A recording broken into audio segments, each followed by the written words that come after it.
ይዘንላችሁ መተናል። በምን አይነት ምክንያት ፖስታ ቁጥር ወይም ደግሞ አድሬስ ቬሪፊኬሽን የሚባለው ለምንድነው ማይመጣልን ፒን ኮድ ማለት ነው። ፎቶ ላይ አስቀምጠናል። ይሄ ፒን ኮድ ለምን ላይመጣልን የሚችሉባቸው ምክንያቶች አብራራላችኋለሁ። አንደኛውና የመጀመሪያው ጉዳይ ፎርም በምንሞላ ሰዓት መጀመሪያ ፎርም ስንሞላ 00 ብለን ከሞላን ከዛ በኋላ እነሱ ኦሬዲ ፖስታ ልከናል ብለው ካሳወቁን በኋላ ፖስታ ሳጥን ቁጥር አስወጥተን ምን ቀይር ከሆነ ኦሬዲ ፖስታው ወጥቷል ማለት ነው። በባዶ አድራሻ በፊት 00 ብለን ምንም ባልሰጠነው አድራሻ ለሚወጣ ከዛ በኋላ እኛ ምናስገባው ፖስታ ሳጥን ቁጥር ላይ አስቀምጠናል። ይሄ ፒን ኮድ ለምን ላይመጣልን የሚችሉባቸው ምክንያቶች አብራራላችኋለሁ። አንደኛውና የመጀመሪያው ጉዳይ ፎርም በምንሞላ ሰዓት መጀመሪያ ፎርም ስንሞላ 00 ብለን ከሞላን ከዛ በኋላ እነሱ በፊት 00 ብለን ምንም ባልሰጠነው አድራሻ ፖስታው ኦሬዲ ስለሚወጣ ከዛ በኋላ እኛ ምናስገባው ፖስታ ሳጥን ቁጥርም ሆነ ፖስታል ኮድ የሚጠቅመው ለድጋሜ ሪሴንድ ወይም ደግሞ ለድጋሜ ፖስታ እንዲላክልን ስናዝ ይሆናል ማለት ነው። ስለዚህ በዚህ መሃል ሊዘገይ ይችላል። አንደኛው ምክንያት ይሄ ነው። መጀመሪያ 00 ብለን ከዛ በኋላ ፖስታ ከተላከልን በኋላ ፖስታ ሳጥን ቁጥር ስለምንሞላ ይሆናል። ሁለተኛው ከዚህ ጋር በተያያዘ ማይመጣልን ምክንያት ፖስታ ቁጥር ስንሞላ ትክክለኛ ፖስታ ሳጥን ቁጥር ካልሞላን እንደዚህ አይነት ችግር ይከሰትብናል ማለት ነው። ፖስታው ላይ ደርሰን ይችላል። ሶስተኛው የምንሞላቸው የፖስታ ቤቶች አድራሻውንና ፖስታ ላይ ደርስባቸው ይችላል። ኢንተርናሽናል ፖስታ ስለሆነ ከአዲስ አበባ በየክፍለ ሀገሮቹ ሲከፋፈል መንገድ ላይ ይጠፋል። በእነዚህ ምክንያቶች ሊሆን ይችላል ማለት ነው። መንገድ ላይ ጠፍቶ ላይ ደርሰን ይችላል። ስለዚህ እየደጋገሙ ፖስታ ላይ ልክልን የሚችሉ ጉዳዮች ደግሞ ዘረዝራለሁ። አንደኛው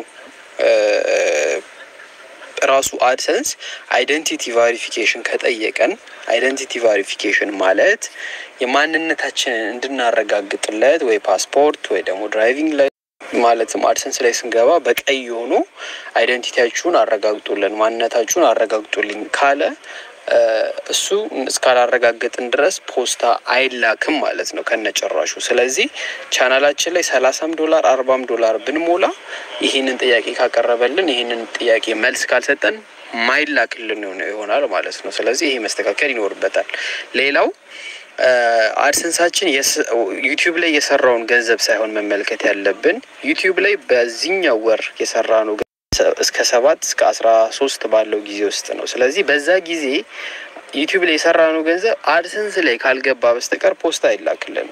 አንዳንድ ጊዜ ቀድሞ ሊልኩልን ይችላሉ፣ ግን ብዙ ጊዜ አድሰንስ ውስጥ ሲገባ ስለሚልኩልን መጀመሪያ ዩቲዩብ ስቱዲዮ ላይ ብራችን መሙላቱን ሳይሆን ማየት ያለብን አድሰንስ ላይ ተዘዋውሮልናል ወይ ገንዘቡ ብለን በወር አንዴ ነው የሚዘዋወረው። በወር አንድ ቀን ነች የምትዘዋወረው ከ7 እስከ 15 ባለው በዚህ ቀናቶች ውስጥ ትራንስፈር ስለሚሆን ያቺን ቼክ ማድረግ ያስፈልጋል። እዚህ ላይ ፖስታ ለማስላክ ይሄ አድሬስ ቬሪፊኬሽን የሚባለው ፖስታ እንዲላክልን ለማድረግ የተቀመጠ የገንዘብ መጠን አለ። ይሄም $10 እና ከዛ በላይ ከሆነ ፖስታ ሳጥን ቁጥር ሊልኩልን ይችላሉ ማለት ነው። ሌላው ፖስታው ምን ይመስላል የሚለውን ላስረዳችሁ። ፖስታው እንደምታዩት በኢሜል አይላክም። ይሄ ኮድ በምንም አይነት በስልክ ቁጥራችን ተደውሎ የሚነገረን ወይ ደግሞ ቴክስት ተደርጎ የሚነገረን ቁጥር አይደለም። ሁሌ ፖስታ ነው። በፖስታ ቤት የሚመጣልን ደብዳቤ ነው። እሱን ከነዚህ 6 ዲጂት ኮድ ውጪ የትኛውንም አይነት ቁጥር እዛ ውስጥ ማስገባት አይጠበቅብንም ማለት ነው። ተሳስተን እንኳን 3 ሌላ አይነት ቁጥር ካስገባን አድሰንሳችን ብሎክ ያደርገናል። ስለዚህ ይሄን ቁጥር ነው መጠበቅ ያለብን። በኢሜል አይደለም የሚመጣው ቁጥሩ ወረቀት ነው። ግዴታ ፖስታ ቤት ሰዎች ሄደው ያን ፖስታ አውጥተው ቀደው ከፍተው ይሄን ሊያሳዩን ይገባል ማለት ነው። ይሄም ማለት ነው አድሬስ ቬሪፊኬሽን ማለት አድራሻችንን ማወቃቸው እዛ ቦታ ላይ ተገኝተን ያን ፖስታ አገኘን ማለት እውነትም የምንኖረው እዛ ነው ተብሎ ይታሰባል ማለት ነው። እና ይሄንን ነው ልላችሁ ያሰብኩት። በደንብ ሰፋ ያለ መረጃ በፖስታ ዙሪያ ሰጥቻችኋለሁ ብዬ አስባለሁ። መልካም ጊዜ ሆነላችሁ። ባይ ባይ። ናለች። ይሄ አሪፍ ነገር ነው። ክሮም ውስጥ ገብተን ሰዓታችንን ለማየት አያስፈልገንም ማለት ነው። ክሮም ውስጥ እየተገባ ለማየት አንዳንዶቻችን ዋይቲ ስቱዲዮ ካልጠፋሽ አይለንም ምን ብዙ ቅሬታዎች ሲነሱ ነበርና ከዛም አንግል ይመስለናል የክሮምን ስራ ወደ ዋይቲ ስቱዲዮ ይዞት መጥቷል።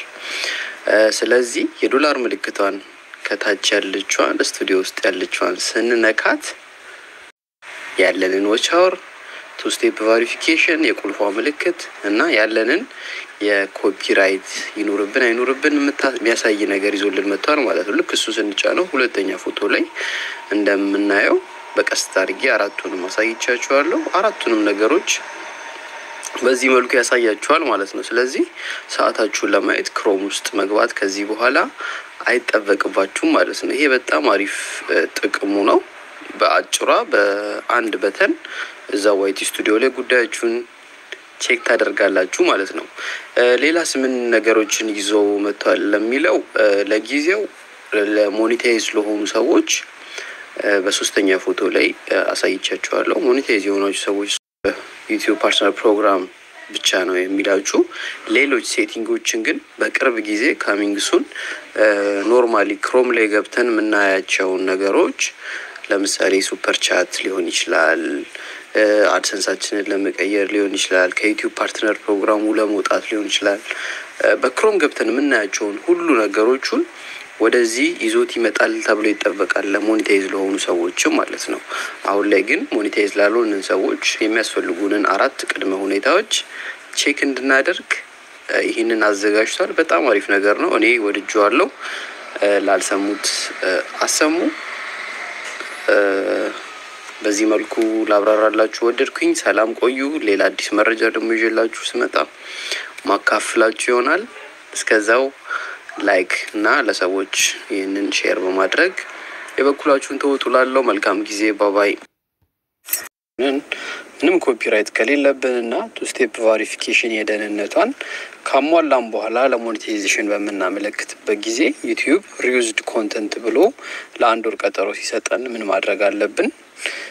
ሁለት የተለያዩ ቀናቶች አሉ እዛው ጽሁፉ ላይ የሚመጡልን። የትኛው ነው ትክክለኛው ማመለክትበት ቀን? ሌላው ደግሞ ሪአፕላይ የሚለውን መቼ ነው ከፈዛዛነት ወደ ደማቅ ሰማያዊ ተቀይሮ መንካት የምንችለው የሚለውን እናያለን።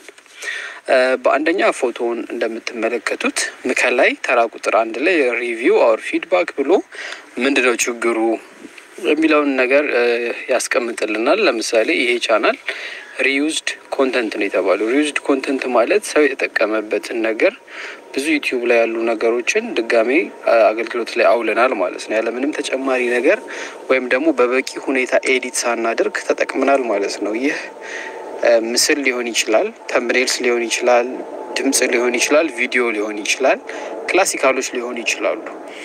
ስለዚህ እነዚህን ነገሮች ካላስተካከልን ዩቲዩብ አይቀበለንም ማለት ነው። አንዳንድ ጊዜ ቻናላችን ላይ ቻናሉ ራሱን የቻለ ኮንተንት ከሌለው፣ ኮንተንት ማለት ምን ስለምን ቪዲዮ ነው የሚያቀርበው ምንም የሌለው ዝም ብሎ ነገር ከሆነ አንዳንዴ ያለ ምንም የሰው ቪዲዮም ሳንጭን እንደዚህ አይነት ነገሮች ያመጣብናልና ዝም ብሎ ጥቁር ቪዲዮ ብላክ ቪዲዮዎች ወይ ደግሞ ከፍተን ዝም ብለን ምን ተዋቸው ነገሮች በጣም ሲበዙ እንደዚህ አይነት ነገር አልፎ ያጋጥማል። ግን ብዙ ጊዜ የሚያጋጥመው መጀመሪያ ላይ ባነሳውላችሁ በተምብኔልስ በድምጽ በቪዲዮ እና በክላሲካሎች አማካኝነት ይሆናል ማለት ነው።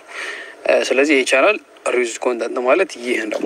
ሁለተኛ ላይ አፒል ኦር ሪአፕላይ ፎር ሞኔታይዜሽን የሚል አለ። ይግባኝ የምንጠይቅበት ሴታፕ ነው።